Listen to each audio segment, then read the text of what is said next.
Right, well, we're about to start the second session, which is focusing on the financial aspects of this business proposal. So Peter Williams from E.ON is going to speak straight after this, talk to you about obtaining commercial contracts for procuring your gas, and then it'll be on to Bruce and Nick and Richard from RBS and Compass Renewables to talk you through financing options. A lot of interesting discussion out in the foyer, so I think we've certainly captured a lot of imagination. One thing that I was thinking is around a lot of the challenges around the numbers, and it was an observation from our ops director actually that rather than dwelling on the numbers, one of the spaces that I think we're in now that is a great space to be in is that if you've actually considering or got a viable AD project, you could debate the electrical and the gas connection numbers all day because every project's different. You might be miles away from electrical connection, right next to a gas connection. But the principle is that if you're actually doing one, why wouldn't you consider both? And I think that's maybe the message that we would like people to be taking away, that you can now viably consider both. So without further ado, I'll pass over to Peter from E.ON. Thanks. Well, just about still good morning, everyone. As Dan says, my name is Peter Williams. I'm at the conference today representing E.ON's community energy business. One of my roles acting for E.ON is to seek to negotiate rather complex commercial terms on a range of contracts, but particularly relevant today, and something we've been doing fairly recently, is securing purchase agreements for biomethane purchases for grid-injected biomethane. My intention today is to highlight a few of the key elements that producers would need to consider when seeking to sell their biomethane to a potential purchaser, and how such elements might best be wrapped into a purchase agreement. You'd be pleased to hear that what I don't intend to do today is talk about detailed contract terms, legal boilerplate, and any such more complex terms and conditions. And I think I should also say what I also don't intend to comment on is E.ON's position with regard to freezing tariffs should a Labour government get into power in a few years' time. So, first things first, why would E.ON want to buy grid-injected green gas? Our current requirement is quite particular. We wish to utilise green gas to support the delivery of low-carbon district heating schemes in new housing developments. District heating, for those who don't know, is a system used in housing developments where a utility generates heat in a central boiler house, and then this boiler house often would contain its own CHP plant, and then we would distribute and retail that heat to residential customers on that development. E.ON currently has around 20 of these schemes operating in the UK, when we have many more in the pipeline, particularly in London, where the London planners are very keen on seeing district heating for new housing developments. By combining green gas with combined heat and power plants in our central boiler houses, E.ON is able to provide heating and hot water to homes at very low carbon levels, and potentially even getting to zero carbon. I will talk later about the requirement that we have to ensure that gas injected into the grid is certified as green. But it should be recognised that this is pretty fundamental to us, as it enables biomethane to be injected into one area of the country, but then notionally extracted by ourselves in a totally separate part of the country. Therefore, there doesn't need to be a physical pipe connection between the producer's AD plant and our central boiler houses. That's E.ON. Other potential purchasers may have slightly different requirements for green gas. For example, a purchaser may wish to enhance their own green credentials by having an element of green gas in their purchase portfolio, or they may see an opportunity to be able to sell green gas to corporate clients, Marks and Spencers of this world, who may have their own particular green agendas. So one of the key questions I often get asked, and I think it's been touched on a bit earlier, is how long would E.ON be prepared to enter into a purchase agreement for? Well, our particular requirement for biomethane is for district heating. So E.ON are extremely keen to sign up to long-term, secure purchase agreements. We're looking at 20 years and over. This fits with our requirement for district heating portfolio, where E.ON signs up to long-term contracts with housing developers to provide heat to housing developments on a secure, long-term, low-carbon basis. And I think producers should recognise that such long-term purchase commitments from a reputable, theoretically, purchaser with solid financial covenant strength should be seen as a significant benefit, particularly when seeking funding to get a scheme off the ground.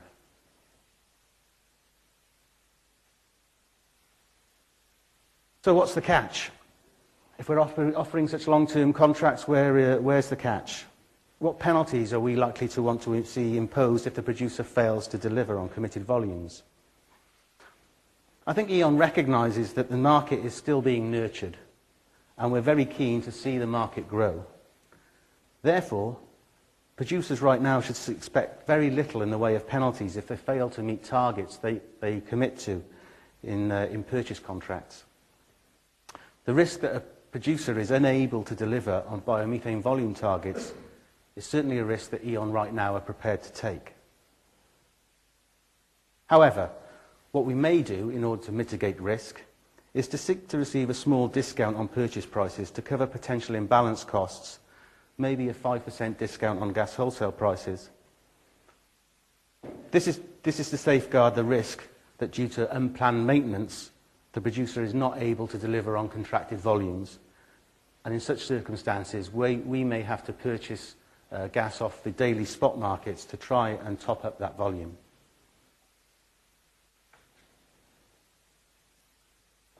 So probably the second most important question I get asked is how much are we prepared to pay? And how will that price fluctuate year on year? Well, I think producers should expect to see something that is equivalent to gas wholesale prices, aside from the mentioned 5% unplanned maintenance discount that I talked about in the previous slide. It was talked about earlier, but gas wholesale prices are currently sitting in the region of £22 to £25 per megawatt hour. Producers should currently expect to secure biomethane sales prices of around £23 per megawatt hour. I think 25 was mentioned earlier. I think that's really dependent on where the wholesale price is sitting at the time. And they should expect this price to be indexed annually, in line with a recognised wholesale gas price index. For example, the Heron Index, which could be seen as the gas market's equivalent to RPI.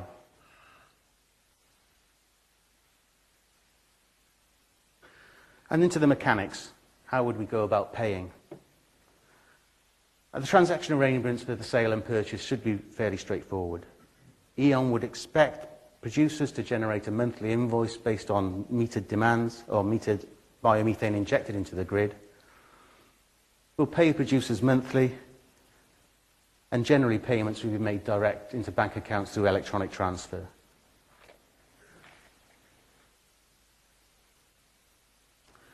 But as been mentioned before, that's only part of the story. At £23 per megawatt hour received from E.ON, the economics of grid-injected biomethane just wouldn't stack up. Hence, the government has supported the Green Initiative with the Renewable Heat Incentive Scheme. Under RHI, the producer gets an additional £73 per megawatt hour directly from the UK government for grid-injected biomethane. This government-backed scheme provides the producers with long-term financial security to assure that they can afford to invest. Hence, coupled with the biomethane sale to E.ON, for each megawatt hour injected into the grid, a producer could expect to receive income of around £96 per megawatt hour. As a rough guide, and I recognise that Dan mentioned that we don't need to dwell on figures too much, and they are slightly different depending on feedstock, we would expect a 25,000 tonne per year AD plant to generate in the region of 26,000 megawatt hours per year, hence generating income from combined RHI and E.ON payments of around £2.5 million a year. As has been said, this must be caveated in terms of what the feedstock is, because various feedstocks will generate differing amounts of output. It's only when the producer is reasonably comfortable with what their feedstock is likely to be that they can really finalise their financial model for any particular scheme. And as has been mentioned earlier, as well as income from E.ON and RHI, a commercially astute producer may be able to seek additional revenues for potential feedstock suppliers where the feedstock would otherwise have gone to landfill, and therefore get the feedstock suppliers to pay gate fees effectively to the producers. And then there's also the potential payment for carbon dioxide sales and the potential sale of digestate.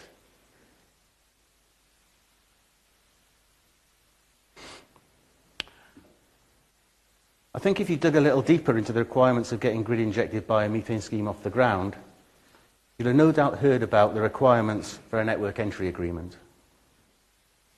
A network entry agreement is simply an agreement between the producer and the local gas distribution network operator, for example, Northern Gas Networks, to acquire the rights to inject biomethane into the local distribution grid.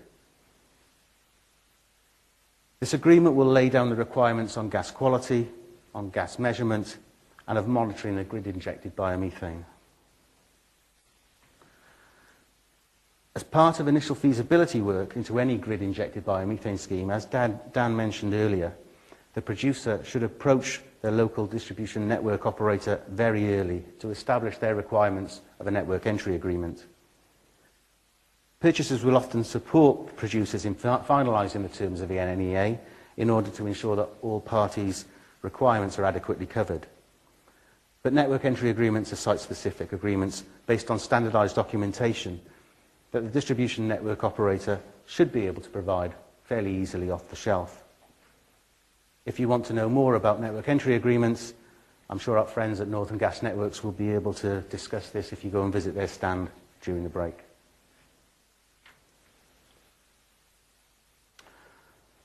So another important question: who certifies that the gas the producer injects into the network is truly green? It's got to be said that E.ON's primary interest is in the greenness of the gas that they are purchasing. After all, E.ON can buy gas on the wholesale markets in bulk from a range of more conventional sources with probably less risk. The industry needed an independent verification process to clearly demonstrate that gas being purchased and injected into the grid on the purchaser's behalf was generated from a renewable green source. Therefore, the Renewable Energy Association, the REA, have set up a robust green gas certification process to independently certify that gas injected into the grid and purchased by the purchaser has come from a green source. They will provide a certificate to the producer for each kilowatt hour of green gas injected into the network. From a process perspective, simply put, the purchaser applies for and then is granted a certificate to validate that the gas they've injected into the network is green.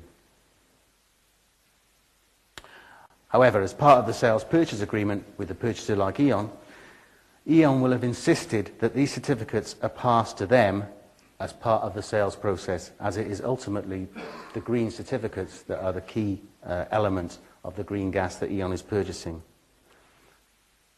I don't want to make the certification process sound overly onerous. It's not.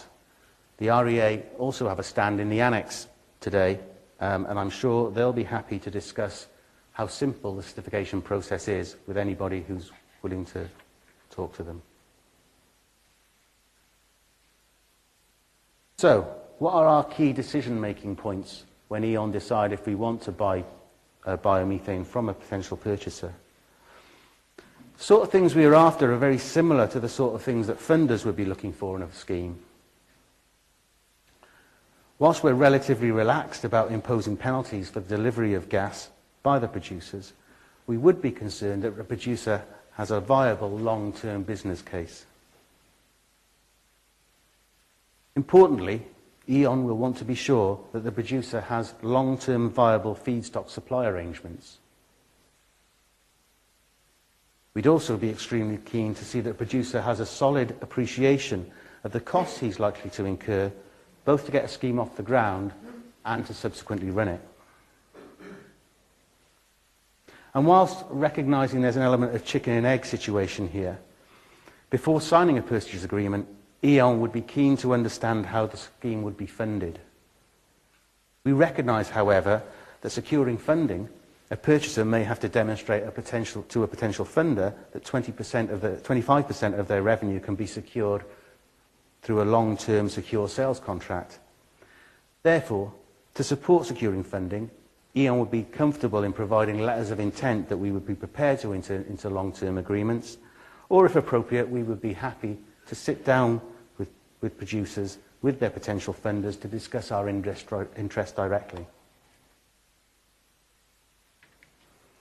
So in summary, I just want to highlight that E.ON already have a track record of injected biomethane from their own AD plants in Germany.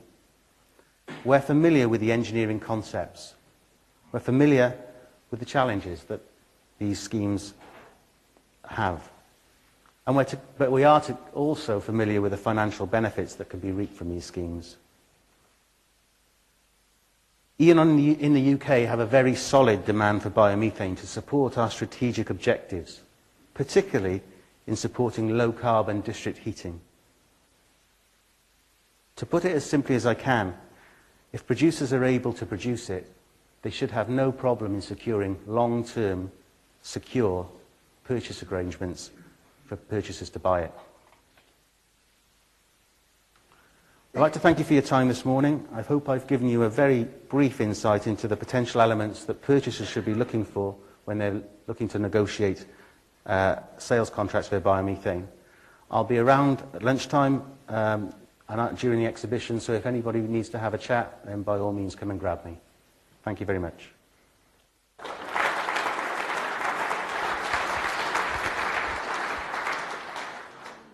Thanks, Peter. Great presentation. Peter did mention that the REA are in the exhibition, so a lot of the green certificates that may sound quite confusing, like Peter says, that they're really not, but take the opportunity to talk to the guys out there. One thing I did forget to mention earlier is there is a feedback form in your packs, and as with all these things, we'd really appreciate if you could just take a couple of minutes to fill those in and maybe hand them back into Linda Me from iGEMA with the lady who you signed in with. Obviously feedback's crucial to us knowing how successful the event was and what we might change if we do it in future.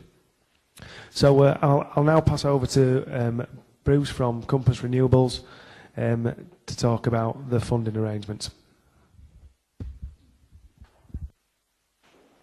Thanks, Dan. Good morning. I think it's still... No, good afternoon. Time flies. When you're having good fun, eh? Finance. Let's continue good fun. At Compass, we fund a number of technologies, not just AD, but AD is probably, or is, our most important technology. Glutton for punishment, really, because it's over the years, last 4 to 5 years, it's been quite hard work in engaging the finance community. But it has changed over that time, I'm pleased to say. We work closely with ADBA. We're part of that team, the Anaerobic Digestion and Biogas Association. With ADBA, we work with DEC and DEFRA, RAT closely, the Green Investment Bank, and once every 6 months we hold a finance forum where we pull in all those people I've just mentioned, together with most of the banks, the equity investors, the specialist funds, and the asset finance sector. We shut them in a room, lock the door, and we talk about funding AD. It's worthwhile. I mean, what the idea of that is, the people in that room, some will have funded AD, others are relatively new to funding AD, and we look for that infection between the two on the positives, and we get it. And also, the financial community get to understand the AD product and ask questions in a private environment quite avidly, I can assure you.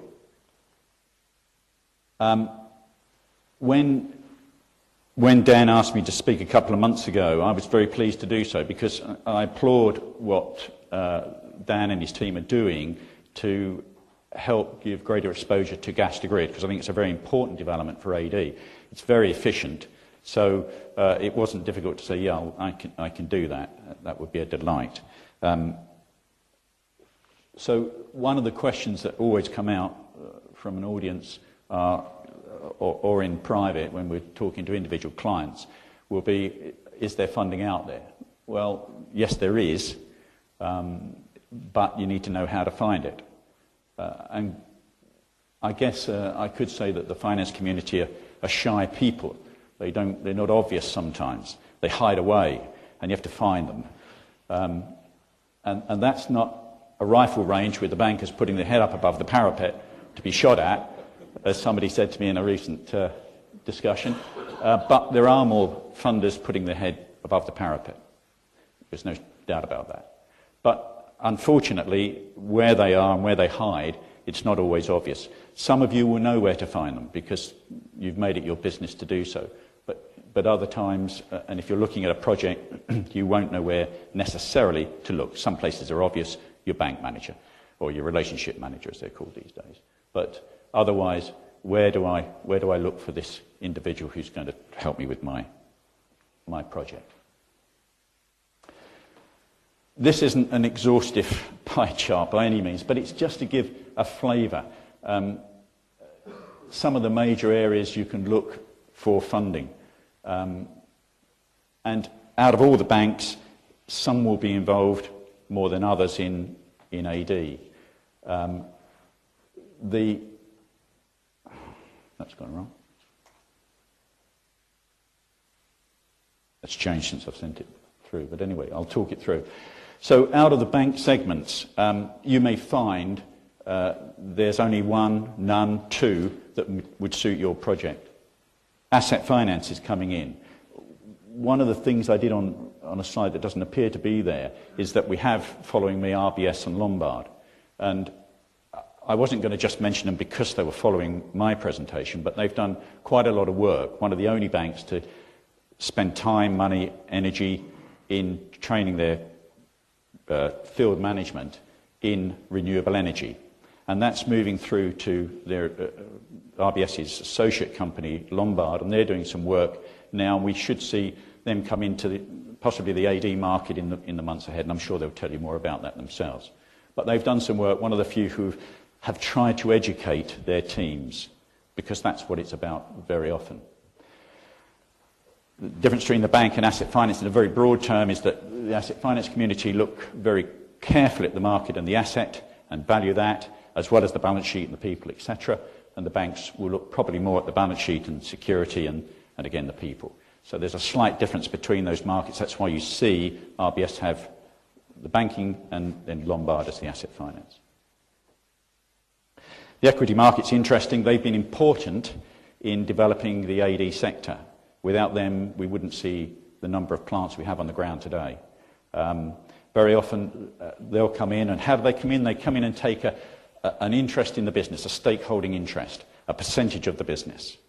And what they've tended to do as well, in these early days, and certainly in past years, they've come in, taken their equity stake, and they've also put the debt into the project.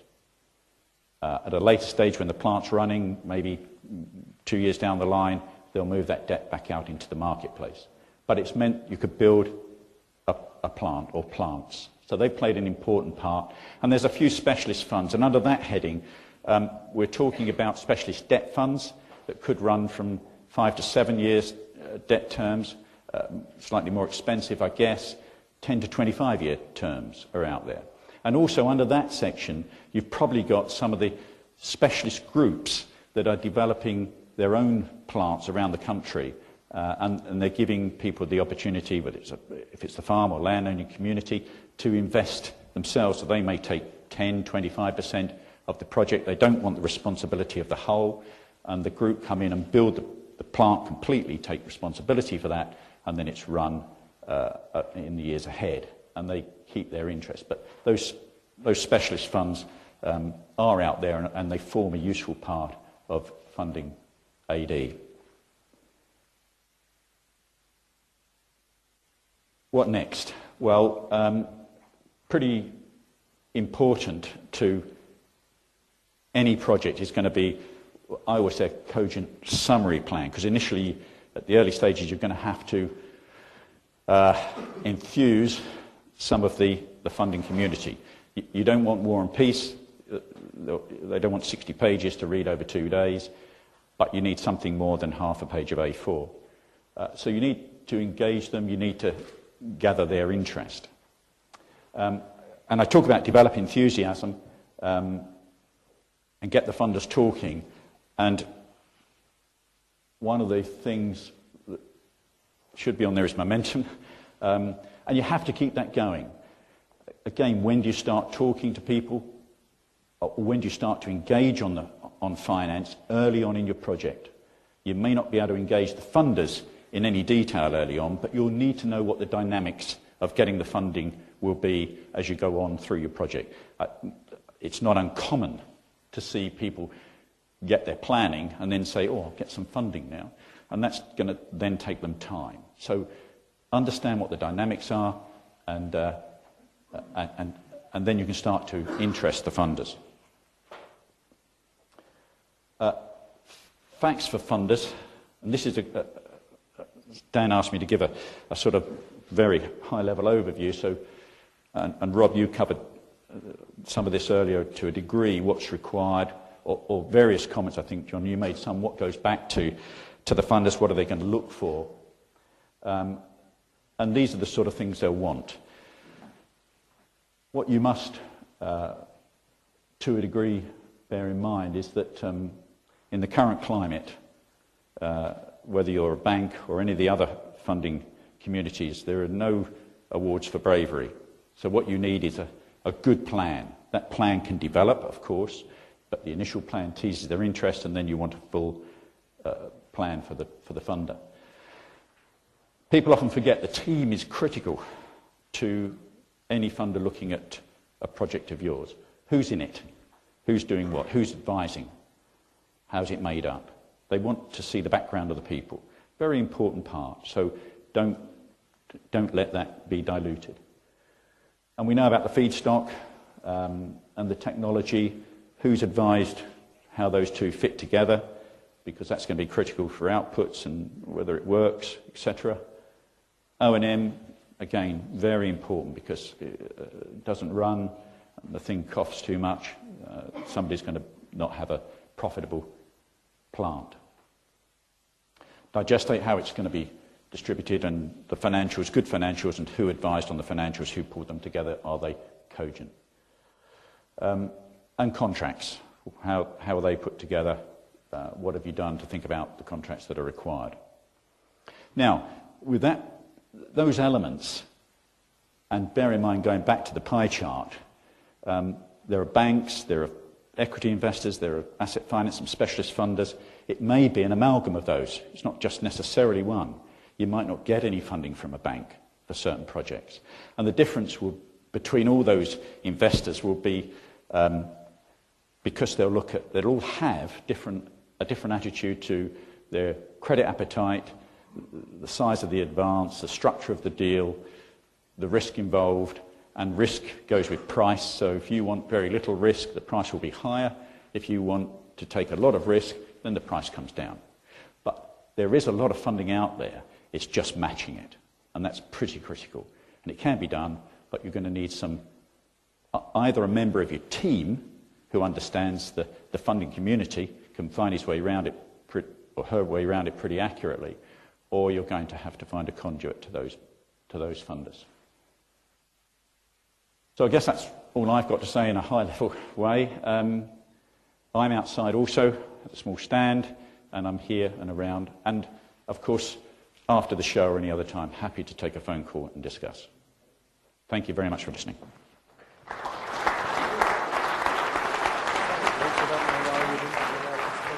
All right. Thanks for that, Bruce. Obviously, another complex topics that I think Bruce has done a fantastic job in 10 minutes of giving you a good summary on. So please, like Bruce said, he's in the stands. So if you want any more questions, go and see him in the working lunch. So now on to the last but not least presentation of the day to Nick Simmons and Richard Waters from RBS and Lombard, respectively. So I'll pass over to you guys. Thanks, Dan.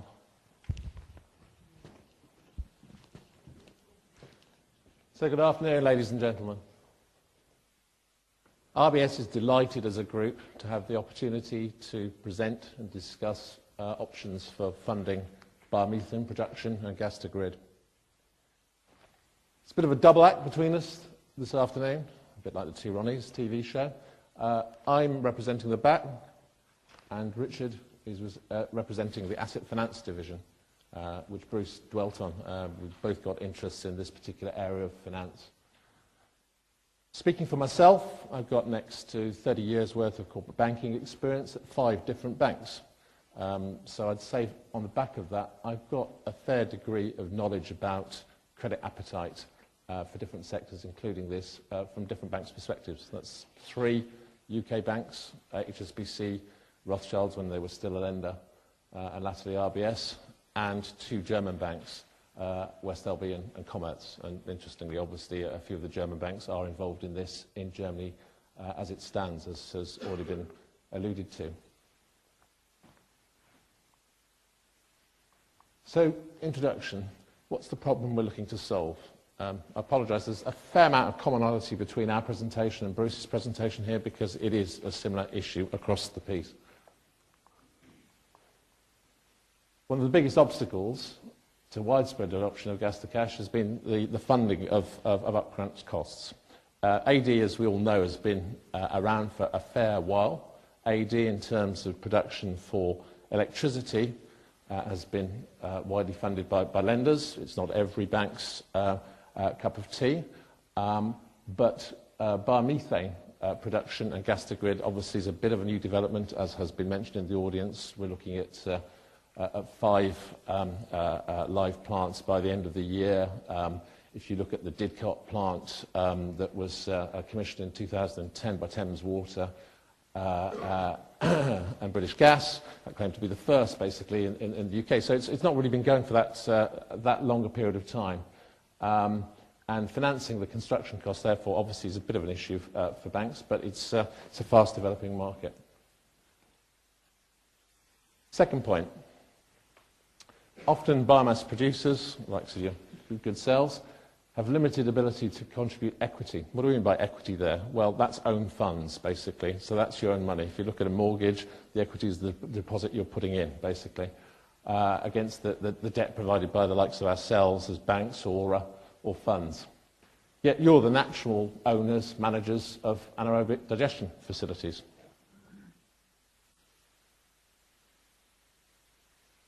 Looking at it from a big picture perspective, particularly in terms of AD generating CHP, obviously you've got numerous waste management companies already involved, but they tend to be larger scale projects. So there's interest there, but rather than the micro projects, in the macro projects basically of a larger size. So they've tended to need to see scale. We at RBS and others, I think the Green Investment Bank is in the audience here, so is actively considering this particular market, are looking to support sustainability and green energy funding. But, as has been mentioned, I think, several times already, helpfully, we need proper structure to that credit, we need proper documentation, we need proper contracts in situ. So you've got multiple stakeholders, yourselves as biomass producers, banks, funds, obviously the feedstock and offtake contracts, but with similar objectives to try and get funding. Feeding on from that, what's the outlook for bank lending appetite? Well, what helped to get us in the problems of 2008 and 2009 was actually banks just lending on transactions rather than on relationships. So we hope we've learnt a bit from that. So what you'll find now is that I'm afraid we just don't look at the transaction per se in front of us. We will look at the principles behind it, as has just been mentioned by Bruce. We'll look at the team you've got involved, your advisors, the due diligence involved. We'll look at the complete package because lending on the transaction itself, I'm afraid, can lead to losing money. But the credit appetite is there. We're open for business. Banks are active in the market. There are a number of funders looking at this particular sector, not just ourselves, Barclays, Lloyds, Santander, a number of the foreign banks. You look at the projects in Holland that have been mentioned earlier this morning. Rabobank are actively involved there, which are also represented in the UK market. So there are a number of banks.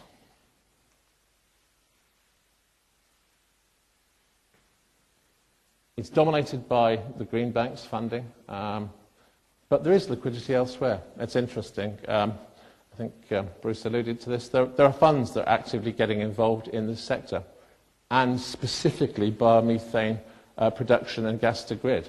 So I was hearing the other day of a particular fund that actually is looking to roll out a template in terms of the, whatever, £3 to £5 million you need in terms of funding your kit and looking at taking the debt on there and actually actively approaching farmers around the UK, which is a useful and helpful development.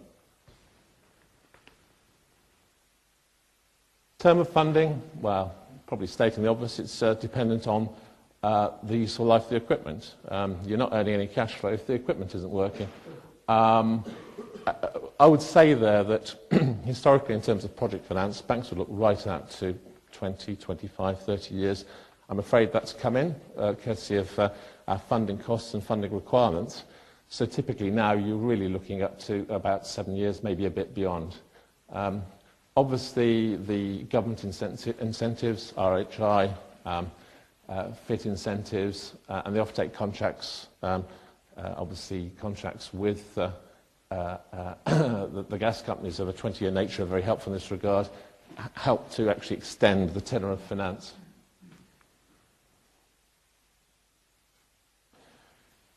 The government has got a useful role to play here. I mentioned the Green Investment Bank are taking a look at this. You look at Holland, local states are actually involved in providing equity for projects. Theoretically, one would hope that the government actually will get involved in this area going forward. As it stands, it's limited. As has just been mentioned, certain funds will take equity, third parties alongside you to invest there. And obviously there are a variety of guarantees and subsidies that can help in that direction. So in a typical business case, what's the debt to equity split we look at? Well, it's 60-40, 60% debt, 40% of your own funds or funds coming in from another party. And obviously security and guarantees from principals and over contracts are absolutely key to the credit assessment of a project by a bank. At this juncture, I'll pass over to Richard, who will run you through the business model options. Thanks, Nick.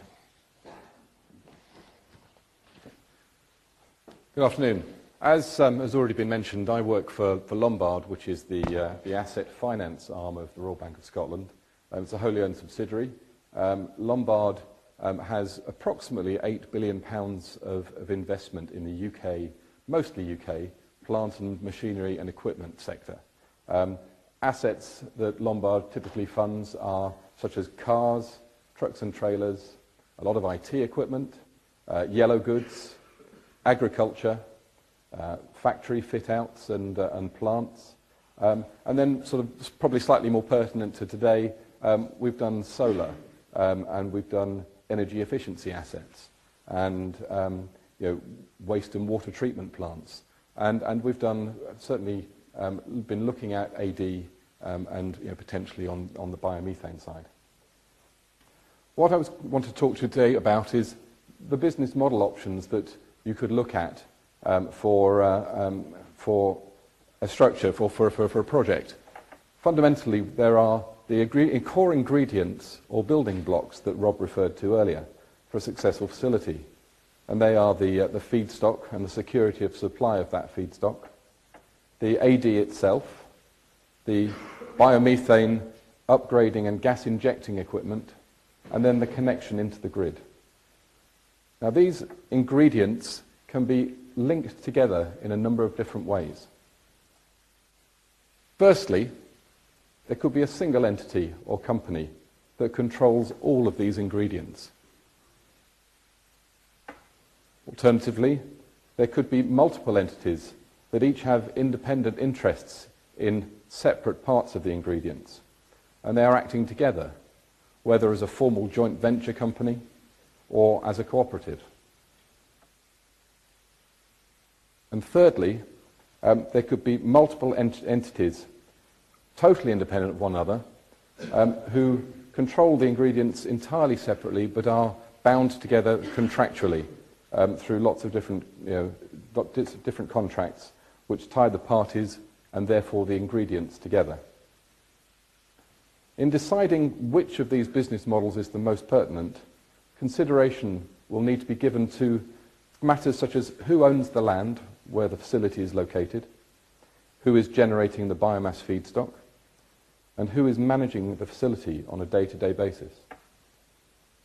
From a lender's perspective, the easiest structure to analyse is the first, with a single counterparty, which would ideally have a solid track record of constructing and managing infrastructure investments such as this, and would also have a credit history that can be reviewed.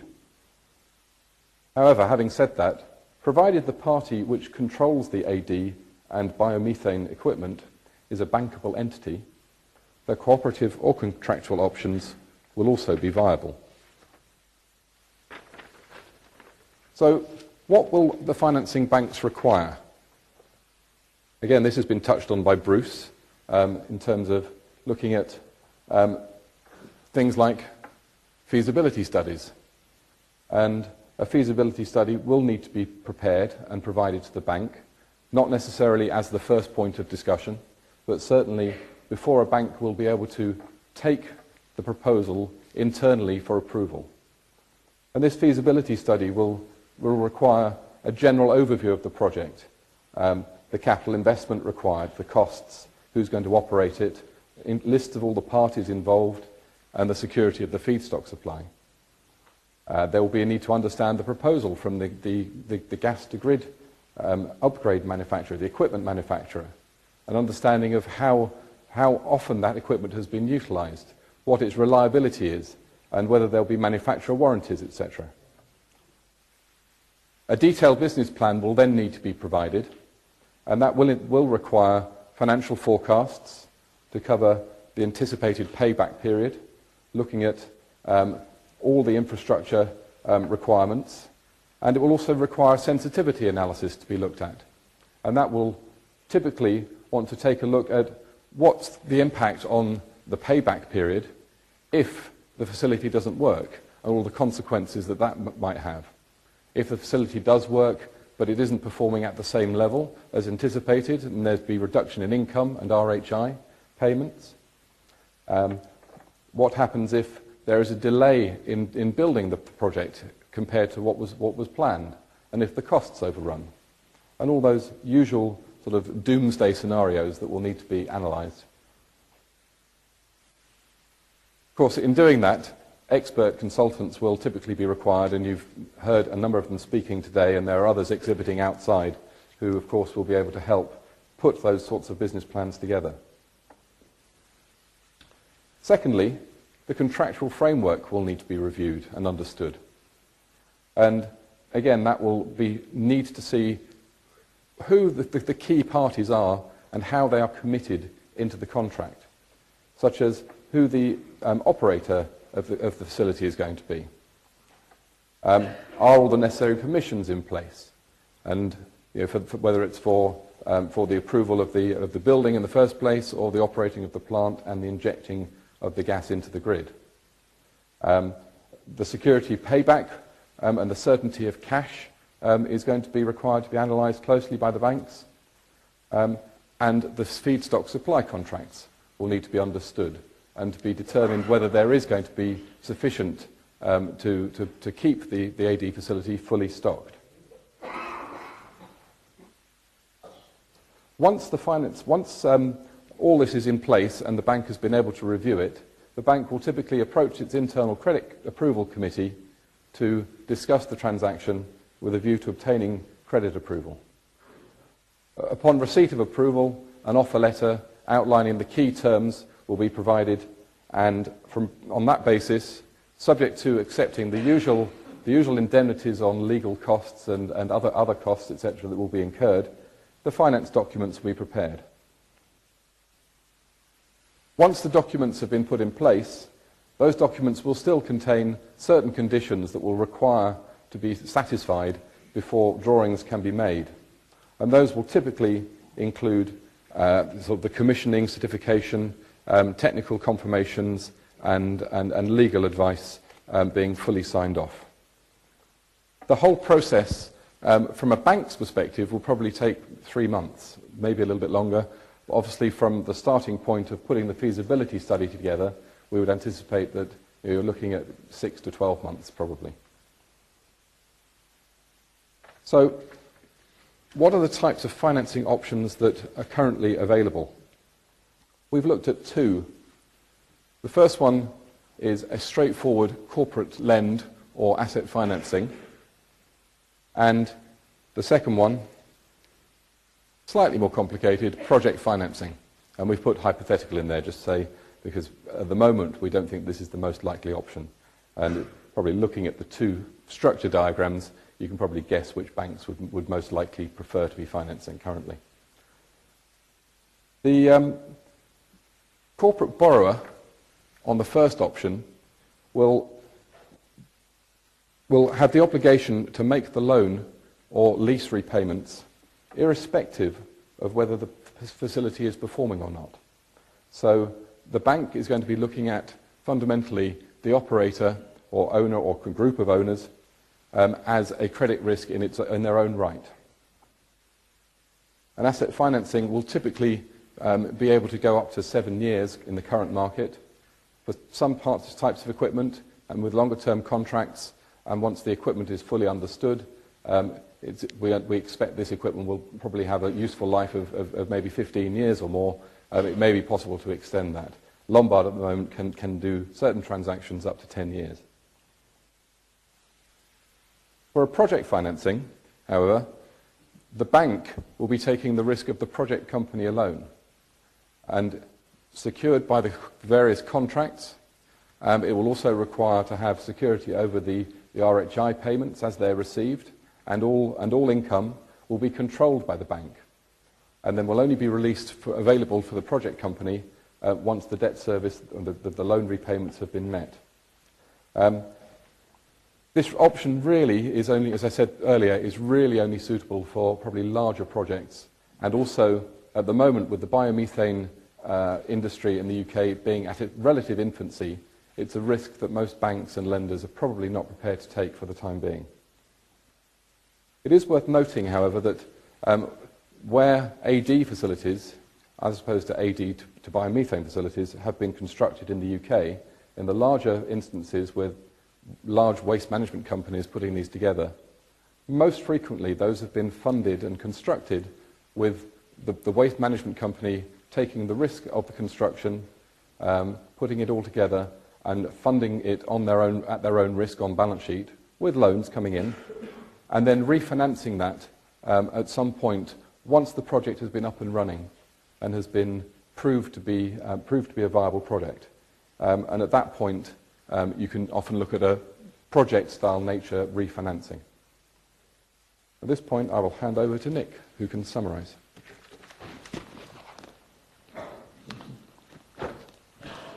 Thanks, Richard. First, we'll have a look at a little graph. This may be obvious to some of you, but just to explain it, obviously on the y-axis we've got the cash flow, positive or negative either side of the axis, and then obviously time on the x-axis.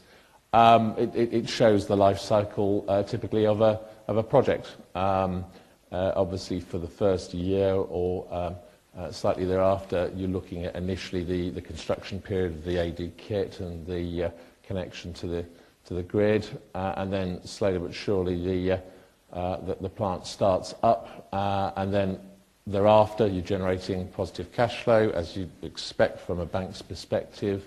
Obviously, you'd be looking then for amortisation of the debt and repayment of the interest, and then at the back end, obviously, it's your profit.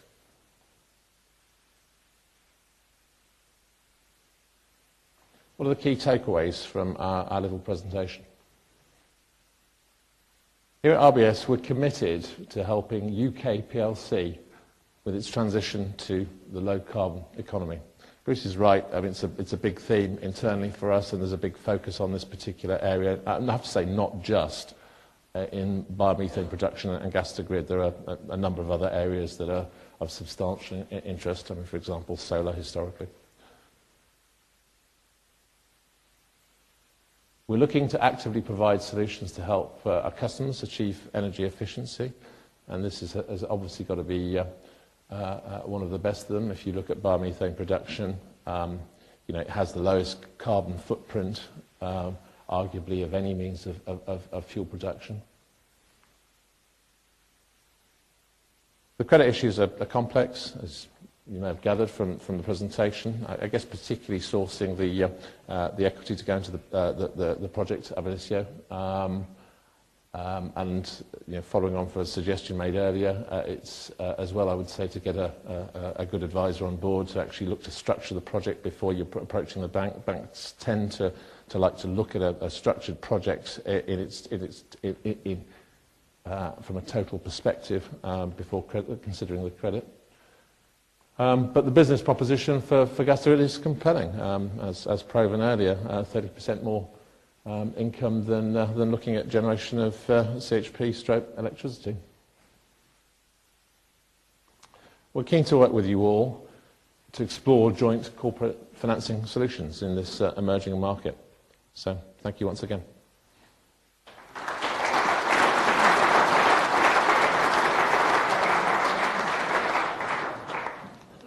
Thanks, Nick. Richard.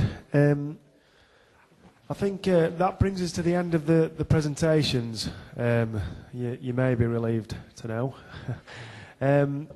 What I would say, what we've tried to do today is really just engage a bit of imagination and enthusiasm around the topic and walk you through from concept right through to obtaining funding. And as you can appreciate, all these elements in their own right are relatively complex. And as head of major projects at Northern Gas Networks, we deal in complex major projects day in, day out. Obviously, this is one small area we get involved in. And the critical thing to any of these type of projects is planning. And all of the bits that we've talked through today are in that planning and design and development phase. Because once you've done that right, the build is often the easier part of the job, providing you've done the planning right. But clearly in this agenda, your planning to ultimately get your funding is critical, and I think one message that comes clear to me is you need early engagement of all these different parties to ensure that if you think you've got a viable project, you don't end up coming up at hurdle at the last minute. So I know RBS haven't got a stand, but I know the guys are going to hang about for a bit, so same with Peter from E.ON, so please take the opportunity to talk to them. Bruce has got a stand out in the exhibition. I'll just show you the exhibition layout briefly. There's RBS's disclaimer.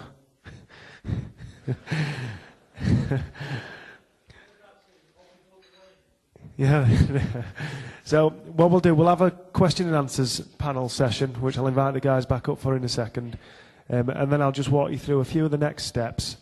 And then it's the exhibition, and there's obviously a free lunch. Please take your time, please talk to everybody, and make the most of the opportunity while everyone's in the room.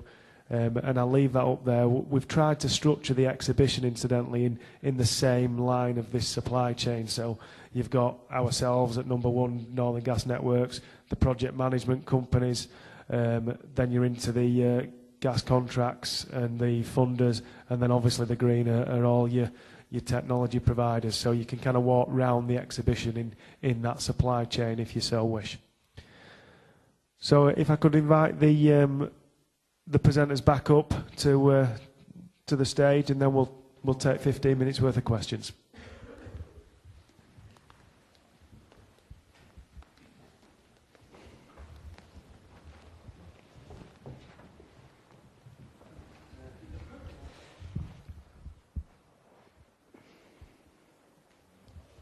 My name's Ed Cardigan. I'm from a company called Biogas Power. I've got one question for Peter and one for the banks.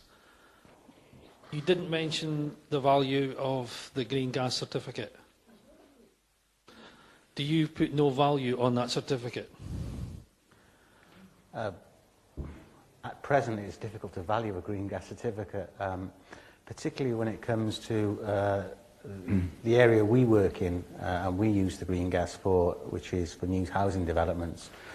We're looking at how we help housing developers meet their Code for Sustainable Home carbon requirements. And right now, the idea of green gas is not yet recognised as an allowable solution to get to zero carbon. So it's difficult to value. Our value, we don't put a financial value on those certificates themselves at this moment in time. Okay. That means you're discounting the value, because I've just sold certificates and I know John Baldwin has as well, so there is value to them. One for the banks. Have you actually lent any money to AD? Yes. But not, but not for biomethane production. No, but I mean just the AD. What, and is it big waste-to-energy projects? Typically, yes. Because we work mainly, most of the people here will be in the smaller sector, and corporate financing is not a possibility. We need to look at some more innovative form of financing to allow our projects to succeed. As I mentioned to you during the presentation, obviously there are, for example, there are funds looking at smaller templates, rolling up into bigger packages of finance, so that there is available finance out there. Oh, I know. I had to go elsewhere. Just making the comment, the banks are not lending to our sector. But it will happen in time, and it happens, Yep. as has been made regularly in continental Europe by the banks, and I think that will transpose slowly but surely into the UK. Okay. Thank you.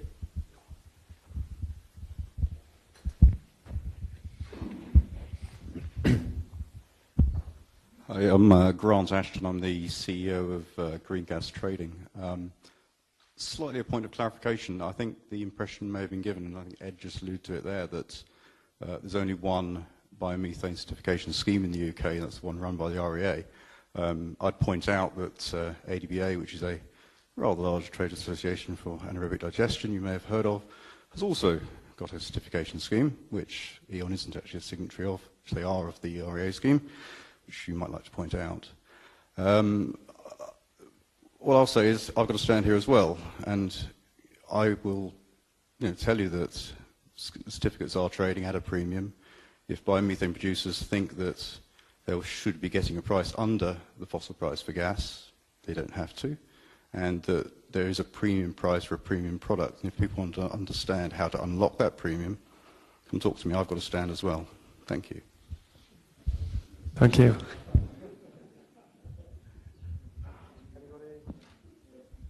Any other questions?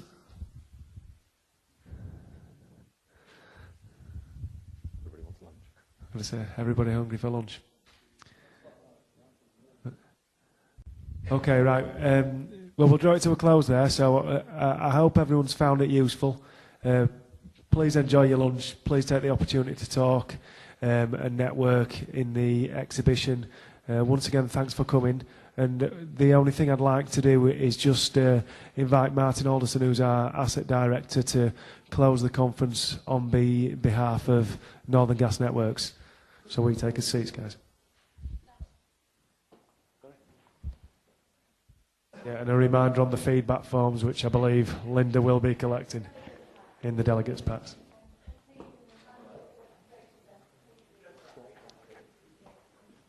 Okay, thanks, guys. It's a bit like having policemen in front of you when you have bank managers and things like that. You just don't know what to say in case it comes back and gets you later on, so I can quite understand the lack of questions there. But what a great conference, what a great session. I think you always come into these things with anticipation of what's going to happen. Oh, Dan's had a few restless nights about this meeting. I don't know why, really, because it's got all the ingredients of being a positive session, and so it was. These things don't happen unless somebody puts the effort in, and there's a lot of people that put effort into this. Dan and his team, iGEM, the speakers, the presenters, the exhibitors, but most of all, you. It's people in the audience who make the difference. And it's been a discussion, but maybe a debate sometimes as well. And I don't think we should be worried about that, because I've been to 2 sessions now on biomethane. And the first one was a very technical one, and that ended up being a discussion about whether this was ever going to happen. And that was about 12 months ago, would you believe? So in 12 months, we're now talking about how it's going to happen. So, you know, it will happen. It's a matter of when. If I could take it back to Mark, our CEO's discussion this morning when he opened the session, he did say that this is not an initiative, it's a program. And it is a program. It's a long haul. NGN are in it for the long haul. We haven't come here just to do a short session to tick a box and then move away from it. But we're only part of the solution. It's everybody in the room has something to contribute to this, making it work. I'm not a betting man. If I was, I'd put some money on a wager that biomethane in the grid is going to happen. It's just when it happens, not if it happens. And I appreciate these things don't go at the speed and the inertia that some people want them to go at. And it's frustrating, and red tape, and God knows in this country we are good at red tape. We can wrap it up in it, but we will find our way through it. I've been around long enough in this industry to know that if you've got the passion and the energy, which is definitely in this room today, and you use it, and you collectively use it together, so we work together rather than against each other, you'll punch holes through the issues what are currently facing us in terms of making this happen. Now, to some people, there's different outputs, and there's different sort of end products to this. Some it's about, if you take NGN, it's about making this happen. We want this to happen in terms of connections. Some people, it's about being involved with it, the various different people have heard today, funding it, providing equipment, or actually making money out of it, fundamentally, which I think is where we started at the very beginning of the session. And we can't get away from that. It's an important part of it. You don't do these things for the fun of it. You know, so there's a cost, but there's got to be a return as well. So we've got to be careful on that. We've got to understand the figures as well. I'm not a mathematician. I appreciate the slide through a few people, but for me, it just needed 2 bars, a small green and a big green. And I'm pretty quick to spot that. I think the big green's the one I want to be in, fundamentally. So I think that's where we're heading to at the end of all this. And it will happen. It will happen. But I need you to take something away from this session. And it's a bit of commitment from yourselves. Sort of a non-negotiable in some respects. But when you leave the room, and hopefully when you do leave today, you've got a little bit more than when you came in that door. Even if it's just a small element, if you just take one thing away that you've picked up today, it's worth the effort. And I've heard the discussions going on, and some of the whispering that's been going on during the presentation, and it's because people are passionate. There's a lot of energy in this room. You can feel it. And that passion has to be turned into something. So I would ask you to keep that energy, keep that passion, and when you go out, keep the push on making this happen. Because it's not one person that will make this work. It's a collective we. So please do that. I hope you've enjoyed it. Once again, just to finish off with, thanks for everybody who's contributed to this. And most of all, enjoy your free lunch. There's no free lunch in this world, Dan, unfortunately. Never is. But enjoy it. Please make use of the exhibitors who are outside. They've put some time out to put the stalls up, and there's some very interesting stuff there. Do some networking. It's a great opportunity to do it. And most of all, have a safe journey home. Thank you.